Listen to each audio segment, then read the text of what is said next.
Hey guys, Chris with 4K Motoring here, and today we're going to go through all the modifications I've done to the Corvette, all the maintenance costs I've had to undergo with the Corvette, and I'll tell you what the first roughly 6 months of ownership of this car has been.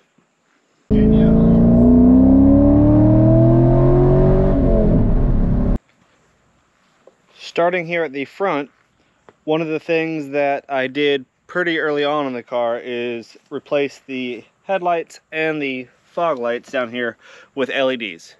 Now, I use the Hikari brand. I got off Amazon. I've used them in many vehicles. They make relatively inexpensive bulbs for what they are, but they are very good quality.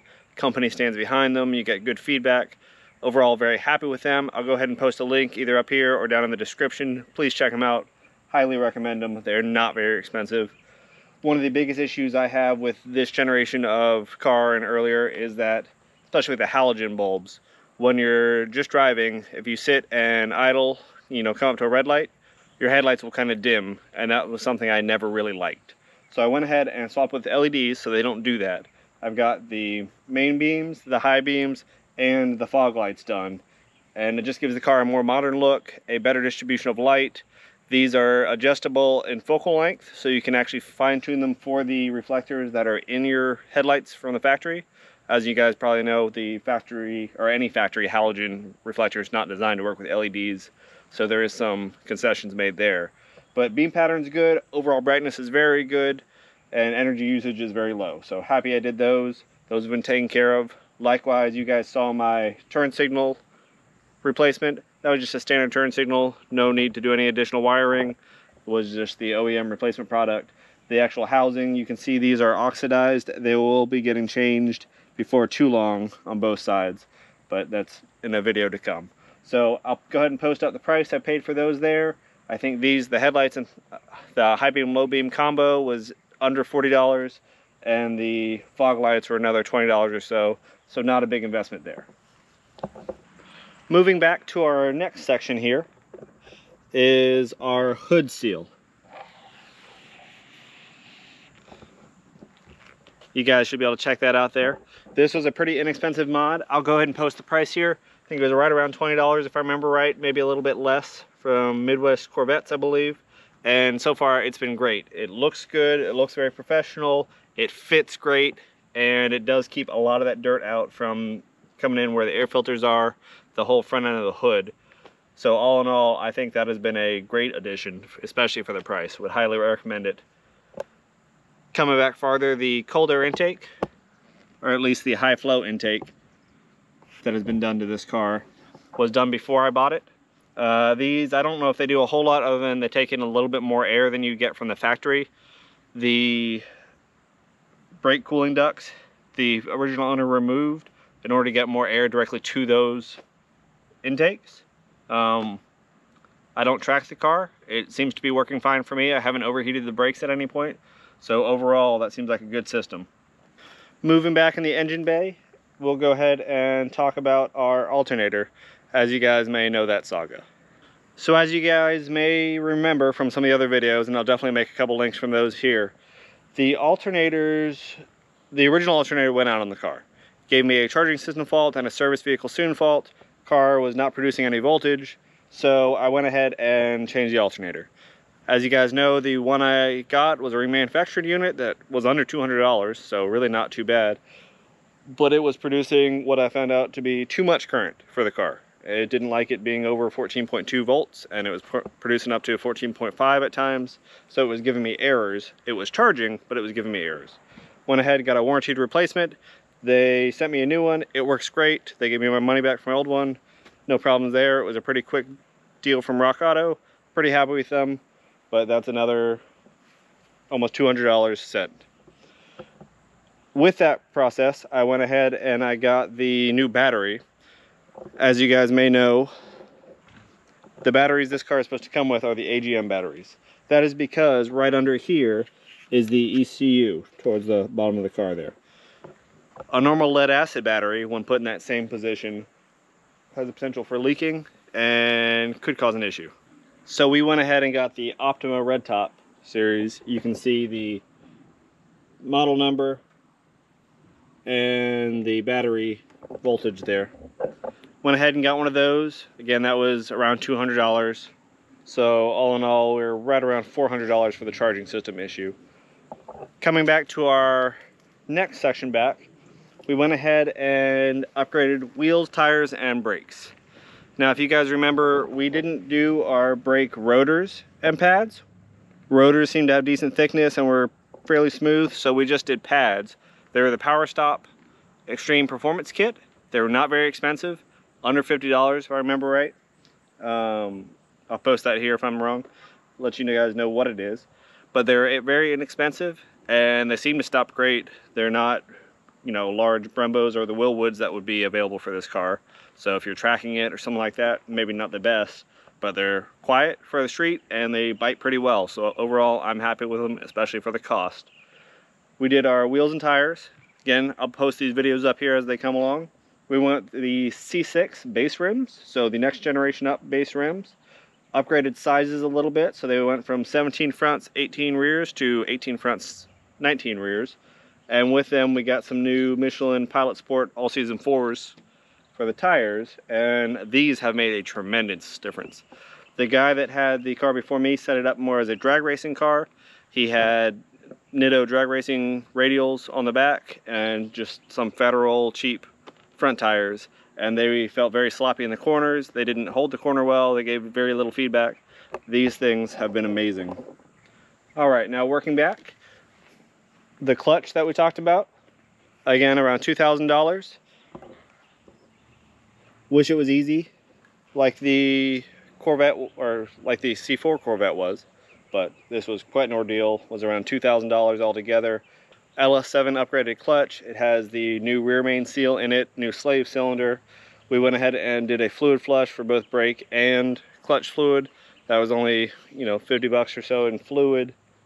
And all in all, we have that system all new, all put back together, and seems to be working great. So working my way back on the exterior of the car before we go into the interior. Next thing was just some little accent lights. This is something I've done on just about all of my sports cars. They all have some sort of vents or louvers in where the engine would be or something like that, wheel wells, somewhere in that area. I've always put some accent LEDs in there. Very subtle, not very bright. They weren't more than $10, but definitely something to add to the list. Moving back, again on minor expenses, things that were not very expensive but still very important.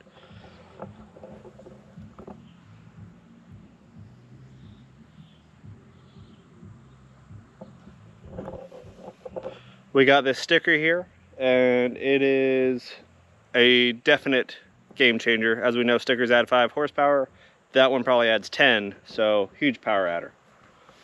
Working our way back, we've got the vinyl wrap we did on the halo here, on this center loop, which gives us our kind of fuselage type look, which is a big improvement to the factory car, I think. It changes it just subtly enough, still looks like it could be factory, especially that tint ends up looking just the way I want it to be. So very happy with that. That was right at $100 exactly. Not a bad deal for what it was. Obviously we have our decals here. These are just a couple dollars. We have the vinyl and the cutters here. Not a big deal. We already talked about our wheels and tires. We've got those added up here. Our total cost with the brakes as well, front and rear. Our rears, we did some adjustment on the emergency brakes. That was not any additional cost. That was just some time from us. We did have our rear spoiler as we come back. This is an item from Amazon. I'll go ahead and put that link either down in the description, most likely, of the one we got. Love it. Works great. Looks great. Was very easy to install. And doesn't really block your vision. You can still see out of the back of it.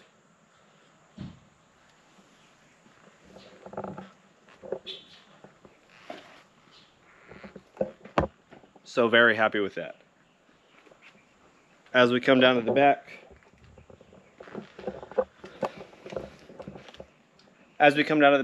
we see our Cover My Plate, which was free to us, but was a giveaway that we ended up winning from Brailsford's Rides. Again, I'll link his channel up here.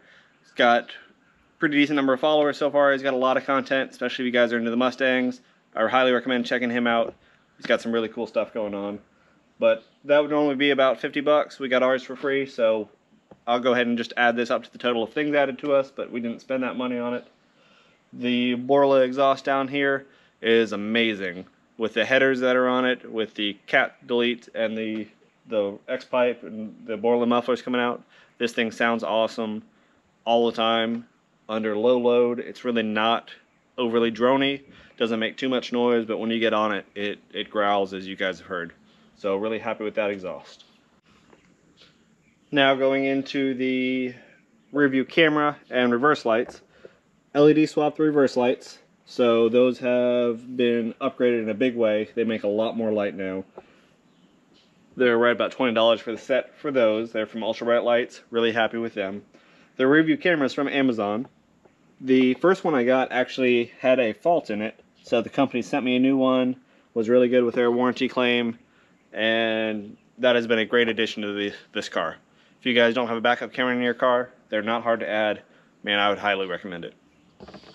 So moving on to the interior, one thing I haven't shown you guys yet that has been a now pretty significant chunk of money that's going into this car. My windshield cracked. I don't know why, I don't know how. You guys can see there that crack running to the corner. Best I can tell, there was no chip or nick or anything like that in the car. I don't know what caused that to start happening. Obviously it was the first day of fall, so there was a temperature shift that caused the crack to spread, and it spread a little bit for each cold morning since. But I don't know what got it started. There didn't seem to be any damage. There was nothing happened when I drove it. It was just when I came out one morning it was there. So the windshield of these cars with the windshield of these cars with the rubber that goes around them, the molding, it's going to be about $2,500, just under, for a new windshield. This has the heads-up display, has the antenna built in.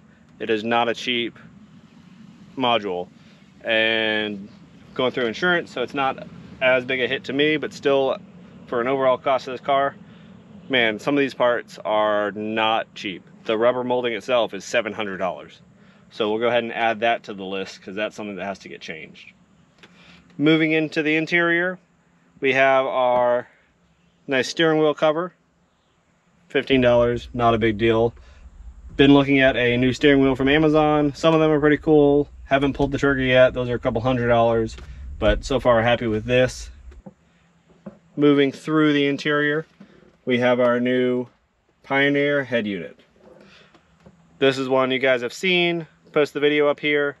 Wireless Android Auto head unit, does Apple CarPlay as well. Has been a phenomenal upgrade to this car. With the access interface that I showed, it works great with the factory sound system and retains all factory functions pretty well. The Android Auto system works great, having maps, having all that sort of technology with the vehicle makes this seem like a much more modern vehicle than it is.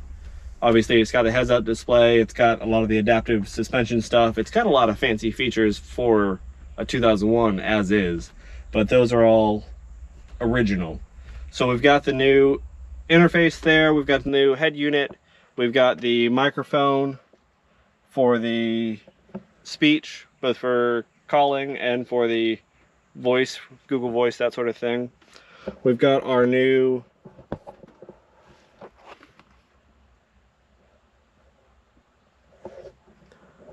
cigarette outlet that is now a USB-A, USB-C plug that has a voltage readout. Just a little bit more modern, nice feature, nice touch to the car. We have our short shifter that you guys have seen. Love this addition to the car.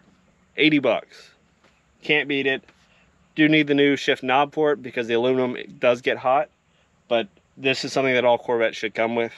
It is definitely broken in a little bit in the month or so I've had it on there, but add that to the list. You got to have one of these if you don't already. Next thing I want to talk about is this cup holder, and you guys can see it is something that the Corvette needs, as the factory cup holder is woefully inadequate. So overall, very happy to have that. that was, I think, around $30 on Amazon. I'll go ahead and put that link in the description. Check it out. If you guys need a cup holder, highly recommend something like that. There is a different style that goes on this rear hump here. I didn't like the idea of it being behind me. This one's more natural, more reasonable to get to, and very happy I got that one. Now this next one goes without saying, but one of the biggest upgrades I've done to this car, especially from a driver experience, is these Corbeau seats.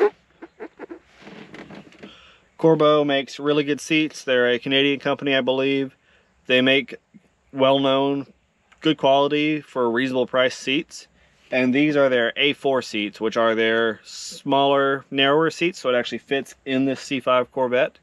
And it's got a significant amount more bolstering than the factory seats did, with still retaining the factory reclining feature and the ability to get in and out of the car for a daily driver.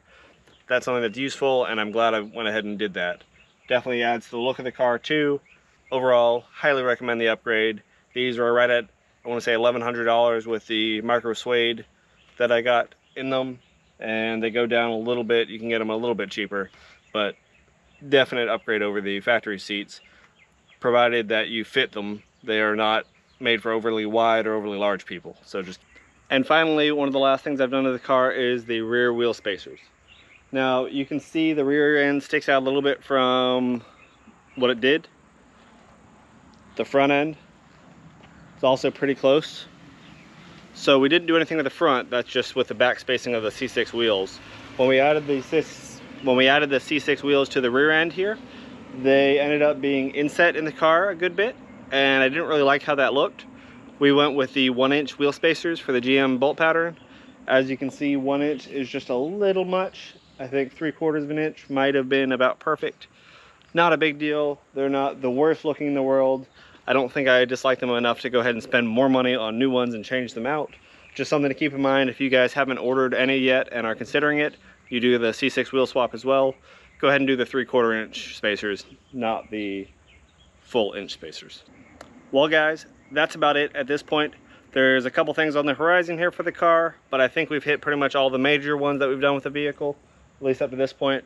Go ahead and give you a full running total right here of what the car has cost us thus far. Again, some of these things as I talk about them you'll see are necessary, some are not.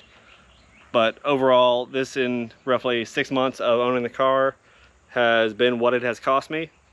And remember, I bought the car for right at $10,000 initially as well.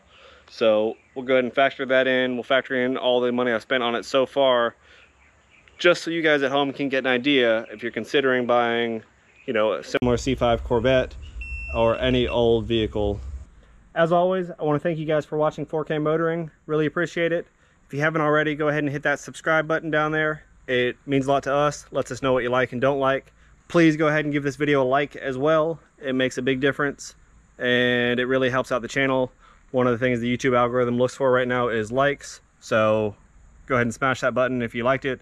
As always, thanks for watching 4K Motoring. We'll definitely be back with you soon. Leave us a comment. Let us know what you think about these mods so far. Let us know what you think about the cost. We'll be back soon.